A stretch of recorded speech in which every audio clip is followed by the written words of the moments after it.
कैसे हो दोस्त।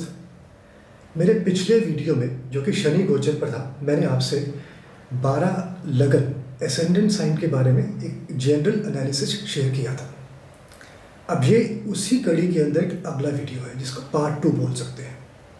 देखिए, कहने के लिए तो पार्ट 2 है, लेकिन इसमें जितना भी एनालिसिस होगा, जो भी बात मैं करने वाला हूँ आपसे, वो एक जेनरिक बात नहीं होगी। ये बात होगी आपके होरोस्कोप के बारे में। मैं आपसे कुछ ऐसी चीज़ें शेयर करूँगा जो आप अपने इंडिविजुअल होरोस्कोप पर अप्लाई करके आने वाले शनि ट्रांजिट के एनालिसिस को और भी अच्छे तरीके से समझ सकते हैं। ठीक है, इससे पहले कि हम वीडियो के बारे में बात करें, मंत्र कर लेते हैं। ओम नमो भगवते वासुदेवाय व्याम वेद व्यासाय नमः। ओम गुरुवे नमः। चलिए अब बात करते हैं वीडियो के बारे में।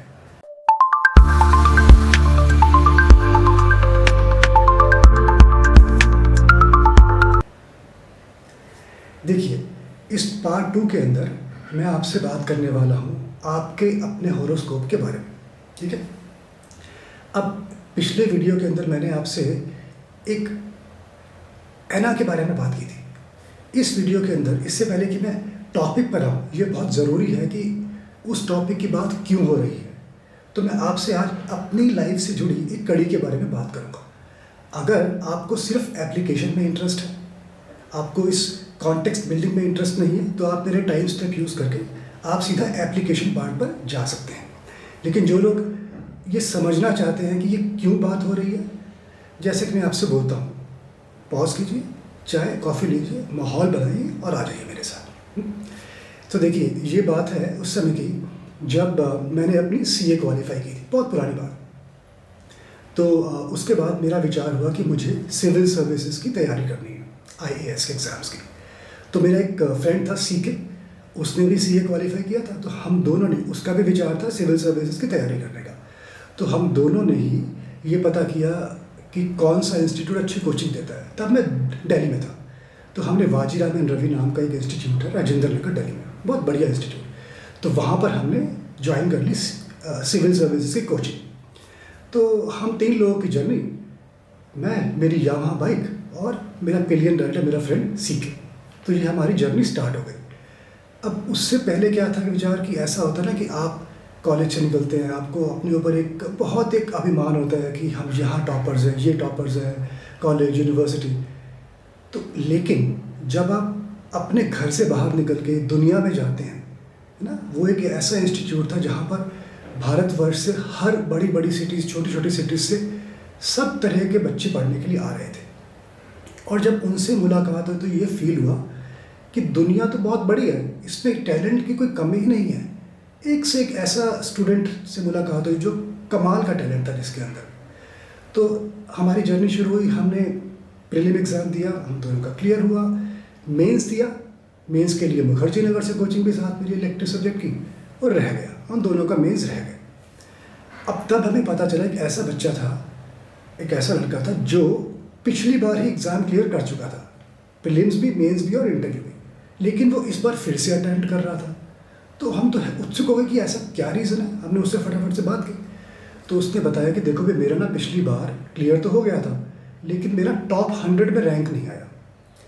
तो ये तो एक ऐसी बात हो गई कि जहाँ लोगों का क्लियर ही नहीं हो पाता एग्ज़ाम, और वहाँ पर जिनका क्लियर हो रहा है वो रैंकिंग की बात कर रहे हैं सिविल सर्विसेज में। आप समझ रहे हैं, हमारा जब मेंस रह गया पहले अटैम्प्ट में, उसका दूसरा अटैम्प्ट में फिर क्लियर हो गया, और वो टॉप 10 में था इंडिया के अंदर, टॉप 10। तो हमने उससे बोला भाई हमको भी बताओ कुछ, क्या टेक्निक है। तो तब वो लाइफ की पहली लर्निंग थी जो हमेशा मेरे साथ रही। वो लर्निंग क्या थी, उसका पढ़ने का तरीका क्या था, तैयारी करने का तरीका क्या था। और ये तरीका सिर्फ सिविल सर्विसेज के लिए नहीं था, ये किसी भी कंपेटिटिव एग्जाम में लगाया जा सकता था, और जिसका फ़ायदा मैंने ज्योतिष के अंदर भी किया, जिस वजह से आपसे मैं ये इंसिडेंट शेयर कर रहा हूँ। उसने बताया कि देखो भाई, मैं तो एक ही बुक लेता हूँ। तो मैंने अपने बारे में सोचा कि मुझे तो बुक्स लेने का बहुत शौक है, मेरा पूरा कमरा बुक से भरा हुआ था, इतनी बुक्स, जहाँ जिसके बारे में पता चला बुक परचेज कर लेनी फटाफट से, और इतनी बुक्स इकट्ठी कर लेनी। खुशी महसूस होती थी कि ये वाली किताब भी है, देख के खुशी, चाहे पढ़ने का टाइम ना मिले और चाहे एग्ज़ाम पे टाइम पे इतना प्रेशर हो जाए कि सारी बुक्स कैसे पढ़ेंगे। वो एक ही बुक परचेज करता था, और कौन से बुक, जो इंस्टीट्यूट देता था, कोचिंग इंस्टीट्यूट, उसको इतने अच्छे से पढ़ाई करता था वो, और उसके बाद वो सिर्फ पिछले सालों के क्वेश्चन पेपर सॉल्व करता था बस। 2 साल, 3 साल, 4 साल, 5 साल, 10 साल, 15 साल, जितना मिल सके, और उस क्वेश्चन पेपर के अंदर जितना उसको उस बुक से आता था वो करता था अटेम्प्ट। अदरवाइज वो उस टॉपिक के बारे में ज़्यादा जानकारी करता था डिफरेंट बुक से या जैसे भी। तो ये टेक्निक जब मेरे फ्रेंड सीके ने भी अपनाई, उसका क्लियर हुआ एग्जाम, और आज मेरा फ्रेंड सीके स्टेट गवर्नमेंट के साथ काम करता है, कमिश्नर रेवेन्यू सर्विसेज में है। इसके अंदर रैंक होते हैं, जैसे मेरा अभी इंडियन एडमिनिस्ट्रेटिव सर्विसेज, फिर आपका Indian police services IPS, then Indian foreign services IFS, Indian revenue services IRS, central government and state government पे। खैर, टू कट इट शॉर्ट, अब जब मैं ज्योतिष से इसको रिलेट करने की सोचता हूँ, इस इंसिडेंट को अपनी लाइफ में, तो मैंने ज्योतिष की जर्नी 2007 में स्टार्ट की, और पहले 6 मंथ्स के अंदर ही कुछ ऐसे बेसिक कॉन्सेप्ट थे जो सिखाए गए। उसमें से एक कॉन्सेप्ट था संबंध, रिलेशनशिप। और अगर आपने भी ज्योतिष कभी पढ़ने की कोशिश की है या पढ़ना चाहते हैं, तो आपने भी फील किया होगा, या आप जल्द ही करेंगे, कि संबंध या रिलेशनशिप एक ऐसा टॉपिक है कि वो स्टार्टिंग में ही आपको सिखाया जाता है, स्टार्टिंग में ही, पहले 2, 4, 6 महीने के अंदर ही, ठीक है। अब ये 2007 के अंदर सीख लिया मैंने, बड़ा ही बेसिक कॉन्सेप्ट है, बिल्कुल सिंपल। उसके बाद इसको अप्लाई किया या नहीं किया, ठीक है, क्योंकि नॉलेज आगे चलती रही। स्पेसिफिकली पिछले 6 सालों में, जबकि मैं श्री अच्युतानंद दास परंपरा के साथ हूँ, उस समय तो नॉलेज का ऐसा इन्फ्लो हुआ है कि हर रोज़ ही कुछ नया सीखने को मिलता है, और जो चीज़ छूट गई उसका रिवीजन का टाइम ही नहीं होता। तो अब जब मैंने वीडियो बनाने के बारे में सोचा, तो मैंने पिछला वीडियो डाला जिसके अंदर मैंने आपको स्पेसिफिक एनालिसिस दिया, ताकि आपका टाइम एक्स्ट्रा वेस्ट ना हो, आपको अपने असाइनमेंट का एनालिसिस मिले। कोई कहानियाँ नहीं, कोई उसकी अंडरस्टैंडिंग की ज़रूरत नहीं थी। लेकिन अब उसके आगे का जो पार्ट मैं बना रहा हूँ, जैसे पार्ट 2 है, इसके अंदर मैं एक टॉपिक लूँगा, simple fundamental topic, taking that learning during IAS days. उस लर्निंग को यूज़ करते हुए कि मुझे समेटना है चीज़ों को, फैलाना नहीं है। समेटने के लिए मैं एक सिंपल टॉपिक लूँगा, और उसको आपको अपने चार्ट पे कैसे अप्लाई करना है वो बताऊँगा, जिससे आप उसको अपने चार्ट पे अप्लाई कर सकें, और उसको देख सके कि कैसे उस एप्लीकेशन से आप अपने, जो मेरे पार्ट 1 का एनालिसिस आपको दिया है, उसको और भी बेहतर तरीके से समझ सकें, ठीक है। तो ये इस एप्लीकेशन की बात हो रही है, ओके। चलिए अब बात करते हैं एप्लीकेशन की। वो एप्लीकेशन क्या है? देखिए, ये एप्लीकेशन है शनि जी के ट्रांजिट को और बेहतर करने के बारे में। अब हम जाते हैं, शनि जी कुंभ राशि से मीन राशि में जाने वाले हैं, ठीक है, ये सब जानते हैं। अच्छा, अब मीन राशि का स्वामी कौन है? पाइसेस का लॉर्ड इज जुपिटर, जिसको बृहस्पति कहते हैं। तो सारी बात यहाँ पर आ जाती है कि शनि जी और बृहस्पति जी का आपस में क्या संबंध है, क्या रिलेशनशिप है।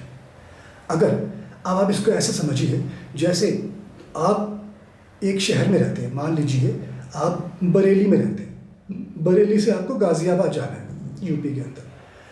अब आप अपने फ्रेंड के घर जा रहे हैं, वहाँ पर आपको रात व्यतीत कर रही हैं। आप सोचते हैं कि मेरा फ्रेंड यहाँ रहता है, तो मैं होटल में क्या जाऊँ, मैं उसके फ्रेंड के घर चला जाता हूँ।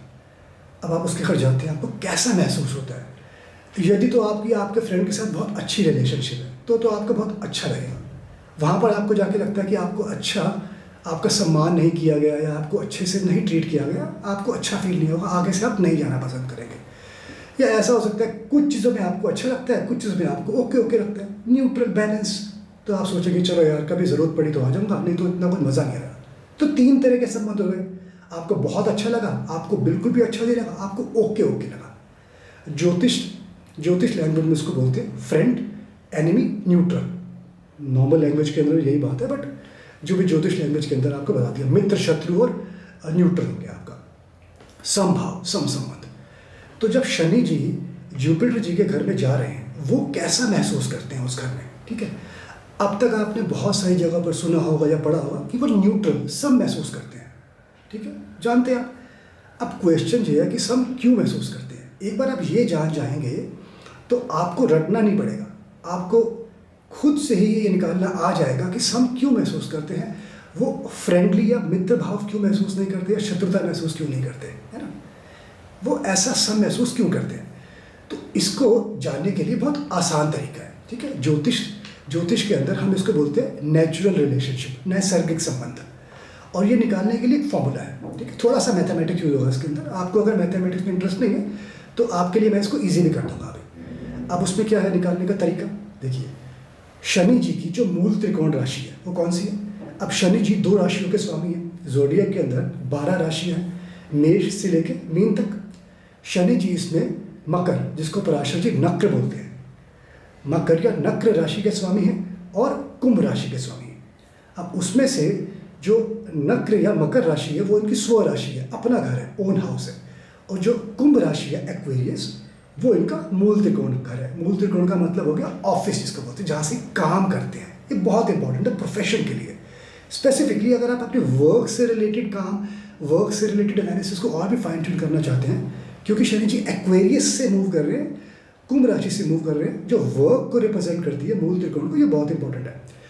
तो शनि जी के मूल त्रिकोण साइन से, मूल त्रिकोण राशि से हमको कुछ राशियां देखनी है ना। अब वो कैसे देखनी है हमको देखनी है वहाँ से दूसरी, चौथी, पाँचवीं, 8वीं, 9वीं और 12वीं। अब इन राशियों का जो लॉर्ड होगा, जो स्वामी होगा, है ना, जैसे दूसरी की बात की। अब कुंभ से दूसरी कौन हो गई? कुंभ तो पहली हो गई, कुंभ से दूसरी हो गई मीन। मीन का स्वामी देख लेते हैं, गुरु हो गए। ऐसे दूसरी, चौथी, 5वीं, 8वीं, 9वीं और 12वीं, इन राशियों के स्वामी वो तो हो जाएंगे शनि जी के मित्र, फ्रेंड। और जो बाकी राशियां बची उनके स्वामी शनि जी के हो जाएंगे शत्रु। अच्छा, अब थोड़ा मज़ा नहीं आ रहा बातें करने में, इसको देख के थोड़ा सा ज़्यादा अच्छा लगेगा और समझना भी आसान हो जाएगा। तो हम इसको देख कर समझते हैं। तो ये हम देखते हैं इसको।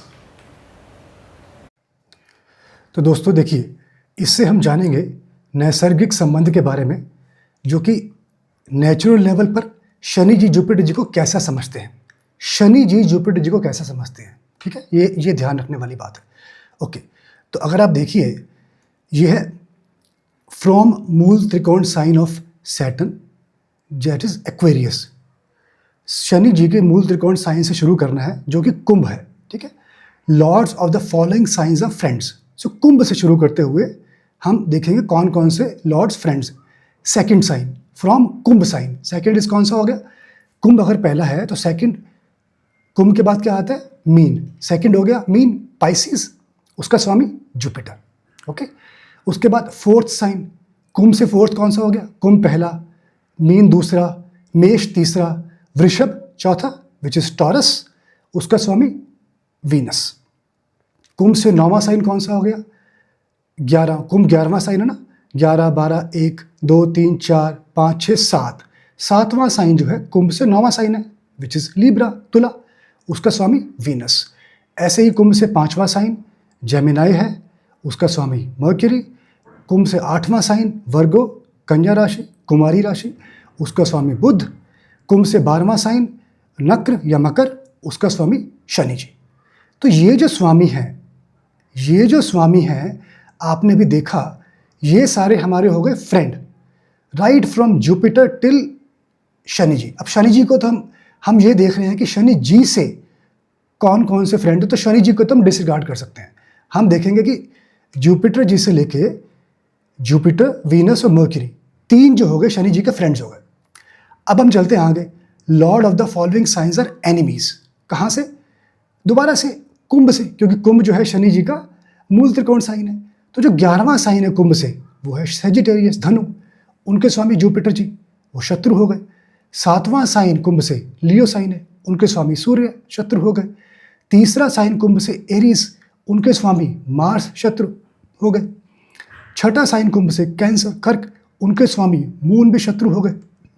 उसके बाद 10वां साइन स्कॉर्पियो, ये भी आपके मार्स, ये भी आपके शत्रु हो गए, राइट। उसके बाद पहला साइन शनि जी को तुम कंसीडर कर नहीं रहे हैं, ठीक है।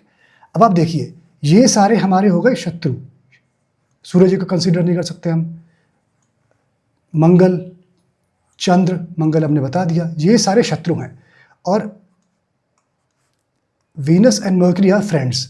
Jupiter is friend and Jupiter शत्रु भी है यार।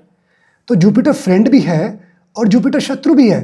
तो ये तो आपस में अगर हम मिला दें इनको, शत्रु और फ्रेंड को, तो क्या बन जाएगा? सम, neutral. That is the reason as Jupiter falls under both friends and enemy sections for Saturn. Shani ji के लिए इंपॉर्टेंट क्या है? शनि जी के लिए जुपिटर सम हो गए हैं, जुपिटर जी न्यूट्रल हो गए हैं।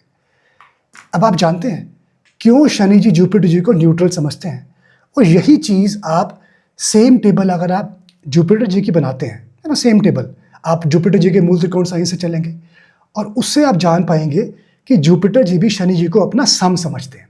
इसीलिए नैसर्गिक नेचुरल लेवल पर दोनों शनि जी और जुपिटर जी एक दूसरे को सम समझते हैं। ठीक है, अब हमने जान लिया कि नैसर्गिक लेवल पर कैसे काम कर रहे हैं। तो अभी आपने देखा कैसे शनि जी जुपिटर जी को सम समझते हैं, और इसी तरीके से जुपिटर जी भी शनि जी को सम समझते हैं। ओके, लेकिन आप बोलेंगे यार इसमें क्या बड़ी बात है, ये तो हम जानते ही थे, और अगर नई भी कैलकुलेशन करना आता और तो बिग डील। ठीक है, अगर आपके पास बिल्कुल मैं रिलेट करता हूँ। बिग डील क्या होने वाली है, वो ये होने वाली है कि अब इसका नेक्स्ट लेवल क्या है। ये तो था नैसर्गिक संबंध, नेक्स्ट लेवल है तात्कालिक संबंध, टेम्परल रिलेशनशिप। जैसे बोलते हैं टेम्पररी, तो ऐसे टेम्परल रिलेशनशिप जिसको तात्कालिक संबंध बोलते हैं, उसकी क्या ज़रूरत है। देखिए, तात्कालिक संबंध में हम ये जानेंगे कि आपके अपने हॉरोस्कोप में, आपके अपने चार्ट में शनि जी और जुपिटर जी का, बृहस्पति जी का क्या रिलेशनशिप है आपस में। अब उसकी ज़रूरत क्या है भाई, उसकी ज़रूरत ये है, अभी तक हमने जाना नैसर्गिक नेचुरल लेवल पर उनका क्या संबंध है। उसके बाद हम जानेंगे टेम्परल तात्कालिक लेवल पर आपके चार्ट में शनि जी और बृहस्पति जी का क्या संबंध है, और अंत में हम इन दोनों को मर्ज कर देंगे, नैसर्गिक प्लस तात्कालिक, जिसको बोलते हैं पंचदा मैत्री। टेक्निकल नाम पर नहीं जाते हैं, ठीक है। उसको मर्ज करने से क्या होगा, हम ये जान पाएंगे टोटल क्यूमुलेटिव लेवल पर जुपिटर जी का और सैटर्न जी का क्या संबंध है, जो आपके चार्ट से रिलेटेड है, जिससे जो मैंने आपको पार्ट 1 में एनालिसिस दिया था आपके अपने एसेंडेंट के लिए, उसको आप और बेहतर समझ पाएंगे। ठीक है, अच्छा, तात्कालिक संबंध जानने के लिए इसका भी बहुत सिंपल तरीका है, कोई भी डिफिकल्टी नहीं है। इसके लिए आपको अपना हॉरोस्कोप उठाना है। ठीक है, आपको अपने हॉरोस्कोप में देखना है शनि जी किस राशि में है। अब 12 राशियाँ हैं, एरीज से लेकर पाइसेस तक, मेष से मीन, उसमें से किसी एक राशि में शनि जी होंगे, उस पर आप सर्कल कर लीजिए। ऐसे ही बृहस्पति जी भी किसी एक राशि में हो, उसको भी सर्कल कर लीजिए। और देखिए कि शनि जी से बृहस्पति जी किस हाउस में है, किस भाव में है। ठीक है, मान लीजिए शनि जी आपके मेष राशि में और बृहस्पति जी वो आपकी वृषभ राशि में, तो मेष 1 वृषभ 2, तो बृहस्पति जी आपके शनि जी से दूसरे भाव में। ठीक है, अगर बृहस्पति जी शनि जी से दूसरे, तीसरे, चौथे या 10वें, 11वें, 12वें भाव में होते हैं, तो वो शनि जी के फ्रेंड हो गए। इनफैक्ट शनि जी और बृहस्पति जी दोनों ही एक दूसरे के फ्रेंड हो गए। इसमें हमें दो तरह से टेबल बनाने की ज़रूरत नहीं है। अच्छा, ऐसा क्यों ना करें, इसको भी देख कर समझें, शायद उससे ईजी हो जाए। आइए देख कर समझते हैं। चलिए अब बात करते हैं तात्कालिक संबंध के बारे में, टेम्परल रिलेशनशिप के बारे में। क्या शनि जी और बृहस्पति जी आपके अपने हॉरोस्कोप में, अब बात आ गई आपके अपने हॉरोस्कोप की, क्या शनि जी और जुपिटर जी आपके अपने हॉरोस्कोप में क्या वो शत्रु हैं या मित्र हैं। That is called temporal relationship या तात्कालिक संबंध। चलिए वो देखते हैं। अब अगर शनि जी, अब हम देखते हैं इसकी हेल्प से। अब हम कैसे देखेंगे, देखिए मैंने आपको बताया था कि अगर शनि जी जिस राशि में, वो आपको नोट कर लेनी है, वो आपको सर्कल कर लेनी है। मान लीजिए शनि जी आपके अपने हॉरोस्कोप में मेष राशि में, उसके बाद आपको देखना बृहस्पति जी क्या वो दूसरे, तीसरे, चौथे भाव में है। अब आपके कन्वीनियंस के लिए मैंने इस टेबल के अंदर भाव की बजाय राशि का नाम लिख दिया है, जिससे आप इसका स्क्रीनशॉट लेके अपने पास रख सकते हैं और किसी भी तरह उसको एनालाइज कर सकते हैं। मान लीजिए आपके शनि जी मेष राशि में, एरीज साइन में, आपके अपने नेटल हॉरोस्कोप में, और जुपिटर जी टॉरस में है, वृषभ राशि में, मिथुन राशि में या कर्क राशि में, जो कि दूसरा, तीसरा और चौथा भाव है आपके मेष राशि से जहाँ शनि जी है, या फिर 10वें, 11वें और 12वें भाव में, जो कि कर्क, कैप्रिकॉर्न, मकर राशि, कुंभ राशि या मीन राशि का है। अगर जुपिटर जी इन 6 राशि में से किसी एक राशि में है, कहने के लिए मतलब जुपिटर जी अगर शनि जी से दूसरे, तीसरे, चौथे या 10वें, 11वें, 12वें भाव में है, तो आपके अपने चार्ट में आपके शनि जी और आपके जुपिटर जी तात्कालिक दोस्त हो गए, टेम्परल फ्रेंड्स हो गए। ठीक है, लेकिन अगर जुपिटर जी एरीज, लियो, वर्गो, लिब्रा, स्कॉर्पियो या सेजिटेरियस राशियों में है, तो आपके अपने चार्ट में शनि जी और जुपिटर जी आपके दुश्मन हो गए, शत्रु हो गए। ठीक है, सो फार सो गुड। चलिए अब आगे देखते हैं। अब देखिए, अगर आप कहते हैं कि मान लीजिए आपको ये अपना चार्ट में देखना नहीं आता कि शनि जी कहाँ पर है या गुरु जी कहाँ पर हैं, नॉट टू वरी, ये आपके लिए मैंने जगन्नाथ होरा ओपन कर लिया। ये एक फ्री सॉफ्टवेयर है जिसको आप डाउनलोड कर सकते हैं। My humble gratitude to PVR Narasimha Rao ji, जिन्होंने पब्लिक के लिए फ्री सॉफ्टवेयर बनाया हुआ है। ठीक है, आप इसको जगन्नाथ होरा पर या किसी भी और सॉफ्टवेयर में, एप्लीकेशन में, एस्ट्रोसेज या कोई भी आप देख सकते हैं। अपनी बर्थ डिटेल डालिए और आपका नेटल होरोस्कोप आपके सामने आ जाएगा। अब इसके अंदर जगन्नाथ होरा में मैंने, आप देखिए ऊपर देखिए, आज का चार्ट है 4 मार्च 5:30 मॉर्निंग, और आप अपने नेटल चार्ट के अंदर देखेंगे ये गुरु चक्र है और ये शुक्र चक्र है। गुरु चक्र को साउथ इंडियन चार्ट बोलते हैं आप लोग, शुक्र चक्र को नॉर्थ इंडियन बोलते हैं, बट वैदिक टर्म के अंदर गुरु चक्र और शुक्र चक्र। इसके अंदर मैंने सूर्य चक्र, जिसको आप ईस्ट इंडियन चार्ट बोलते होंगे, नहीं बनाया है, क्योंकि जगन्नाथ होरा में एक समय पर आप 2 ही तरह से चार्ट डिस्प्ले कर सकते हैं। तो मैंने गुरु चक्र और सूर्य चक्र, शुक्र चक्र को डिस्प्ले किया है। अब देखिए असेंडेंट ये दिखा रहा है कैप्रिकॉर्न साइन में, असेंडेंट देखिए कैप्रिकॉर्न राशि 10 दिया हुआ है। अच्छा, हमें आपको अपने नेटल चार्ट में शनि जी को मार्क करना है। ठीक है, शनि जी आपने मार्क कर लिए, ये शनि जी आपके, ठीक है, एक्वेरियस साइन के अंदर। और जुपिटर जी को मार्क करना है आपने, ये आपने जुपिटर जी को मार्क कर लिया। ठीक है, उसके बाद आपको काउंटिंग करनी है। अब जहाँ शनि जी हैं वहाँ पे 1 लिख दीजिए, उसके बाद दूसरे हाउस में 2, तीसरे हाउस में 3, चौथे हाउस में 4, 5, 6, 7, 8, 9, 10, 11, 12, सिंपल।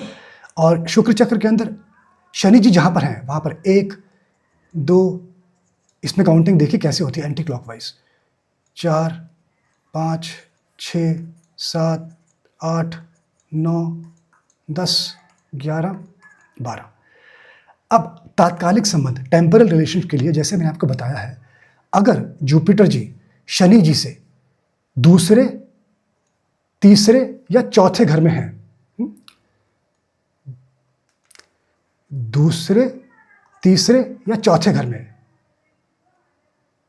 तो वो आपके मित्र हो गए, या फिर 10वें, 11वें, 12वें घर में, तो आपके मित्र हो गए, अदरवाइज आपके शत्रु हो गए। ठीक है, ये दूसरा, तीसरा, चौथा, और ये 10वां, 11वां, 12वां।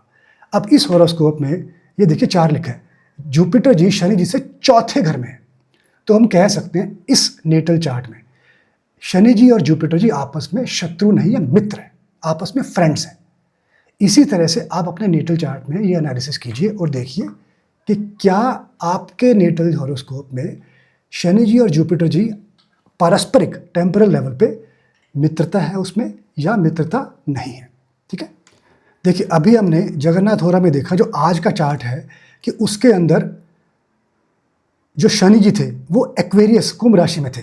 ठीक है, और जुपिटर जी किस में थे, टॉरस राशि में, वृषभ राशि में, जो कि पाइसेस दूसरा घर, एरीज तीसरा घर, टॉरस चौथा घर। तो इस टेबल की हेल्प से, इसके अंदर मैंने हाउस नहीं लिखे हैं, हाउस नंबर, इसके अंदर राशि लिखी है ताकि आपके लिए इजी हो जाए। आप अपना शनि जी देखिए, जैसे आज के चार्ट में एग्जांपल में मान लीजिए आपके शनि जी एक्वेरियस में है और जुपिटर जी उसमें से पाइसेस, एरीज, टॉरस, स्कॉर्पियो, सैजिया, कैप्रिकॉर्न, किसी भी राशि में 6 में से, तो शनि जी और जुपिटर जी आपके पारस्परिक मित्र हो गए। लेकिन अगर जबकि आपके शनि जी एक्वेरियस में और जुपिटर जी आपके अगर एक्वेरियस, जेमिनाई, कैंसर, लियो, वर्गो या लिब्रा में से किसी एक राशि में है, तो जुपिटर जी और शनि जी आपके पारस्परिक शत्रु हो गए। इस तरीके से आप बहुत आसानी से अपने हॉरोस्कोप में शनि जी और जुपिटर जी के बीच में तात्कालिक संबंध देख सकते हैं। देखिए, अब तक आपने नैसर्गिक संबंध, तात्कालिक संबंध सैटर्न और जुपिटर के बीच में समझ लिया, जनरल लेवल पर क्या है और आपके अपने हॉरोस्कोप में क्या है। अब आप उन दोनों को मिलाकर देखते हैं। अगर, क्योंकि आप जानते हैं कि नैसर्गिक लेवल पर, जेनरिक लेवल पर तो बृहस्पति जी और शनि जी आपस में समझते हैं एक दूसरे को, दोनों। और आपके तात्कालिक संबंध में, टेम्परल रिलेशनशिप के अंदर, अगर ये दोनों ग्रह एक दूसरे को अपना दोस्त समझते हैं, मित्र समझते हैं, तो नैसर्गिक सम प्लस मित्र इज इक्वल टू मित्र, तो क्यूमुलेटिव टोटल लेवल पर ये आपके लिए मित्र हो गए। तो जो मैंने आपको एनालिसिस पार्ट 1 में आपके अपने लग्न भाव के लिए दिया था, तो उसके अंदर एक लेवल का और भी अच्छापन आ जाएगा, क्योंकि ये मित्र हैं क्यूमुलेटिव लेवल पर। तो मान लीजिए मैंने आपके लगन के लिए बोला था कि एक चीज़ आपके लिए, आपको जॉब मिलने वाली है, है ना, मिल सकते हैं संभावनाएं, आप कोशिश कीजिए। तो आप ये समझिए कि वो जो जॉब है आपको बहुत जल्दी मिल जाएगी, आपकी कोशिश सफल हो जाएगी। और मान लो मैंने आपको बोला था कि आपको हेल्थ की प्रॉब्लम आ सकती है, तो वो हेल्थ की प्रॉब्लम या तो आपको नहीं आएगी या कम इंटेंसिटी वाली आएगी, या आपको उसका इलाज तुरंत मिल जाएगा और आप बहुत जल्दी रिकवर कर लेंगे। तो एक चीज़ अच्छी हो जाएगी, क्योंकि क्यूमुलेटिव लेवल पर बृहस्पति और शनि आपके लिए फ्रेंड है। लेकिन अगर यही तात्कालिक संबंध में आपके अपने चार्ट में शनि और बृहस्पति आपके लिए एनिमी है, शत्रु हैं एक दूसरे के, नैसर्गिक लेवल पर तो सम थे, सम प्लस शत्रु इक्वल टू शत्रु, एनिमी हो गए। तो जो एनालिसिस मैंने आपको अपने पार्ट 1 में दिया था पिछले वीडियो के अंदर आपके अपने लगन के लिए, अब आपको थोड़ा सावधान रहना पड़ेगा। अब मान लीजिए आपकी कोई चीज़ अच्छी होने वाली है, तो उस अच्छी के अंदर भी थोड़ा समय और लग सकता है, तो पेशेंस, क्योंकि आप समझिए ना कि अब आपको शत्रुता एंगल आ गया है इसके अंदर। शत्रुता से ये मतलब नहीं लगाना कि कोई आपका नुकसान करने वाला है, शत्रु है आपके। देखिए ये एक तरीका है, ये एक पहली लेयर है, हम इसको बोलते हैं कि फर्स्ट लेवल ऑफ अंडरस्टैंडिंग। ठीक है, पहला लेवल क्या है, फर्स्ट लेवल ऑफ डिफेंस, वो समझना है हमको इसको। तो हमको उससे एक बेनिफिट लेना है, नॉलेज। जैसे ज्योतिषिक ज्योति है ना, हमको लाइट दिखती है एक अंधेरे के अंदर, हमको इससे समझ के इसका फ़ायदा उठाना है कि अच्छा तो इनका संबंध आपस में इतना मधुर नहीं है, तो थोड़ा सा मुझे पेशेंस और देखना पड़ेगा, है ना। उस पेशेंस की वजह से तो आपको समझ आ गया कि पेशेंस चाहिए, तो आप उसी तरीके से इसको मैनेज कर पाएंगे बेटर। तो आप देखिए इस तात्कालिक संबंध को समझने की वजह से और इसको नैसर्गिक संबंध के साथ लगाने की वजह से आप सैटर्न ट्रांजिट का जो एनालिसिस है, जो शनि जी का गोचर का एनालिसिस है, चाहे वो मेरे पार्ट 1 में आपने सुना हो या आपने किसी भी और वीडियो में सुना हो या आपने पढ़ा हो, आप उस हर एनालिसिस को फाइन ट्यून कर सकते हैं, बेहतर कर सकते हैं। क्योंकि आप जानते हैं कि जो फर्स्ट लेवल ऑफ डिफेंस होता है, वो जो WBC होते हैं ना, वाइट ब्लड सेल, जैसे वो आपके डिफेंस मैकेनिज्म होता है बॉडी के लिए, उसी तरह से ये relationship is first level of defence for your horoscope. इससे आप अपने उस एनालिसिस को और भी बेहतर तरीके से समझ सकते हैं। तो अब मैं ऐसे ही कुछ सिंपल फंडामेंटल बेसिक टॉपिक लेकर आऊँगा और उसको डिफरेंट पार्ट्स का नाम देकर आपको मदद करने की कोशिश करूँगा कि आप कैसे इस शनि गोचर को और भी बेहतर तरीके से समझ सकते हैं और अपने चार्ट के हिसाब से कस्टमाइज कर सकते हैं। तो मैं आपसे मिलता हूँ बहुत ही जल्दी एक दूसरे वीडियो के साथ।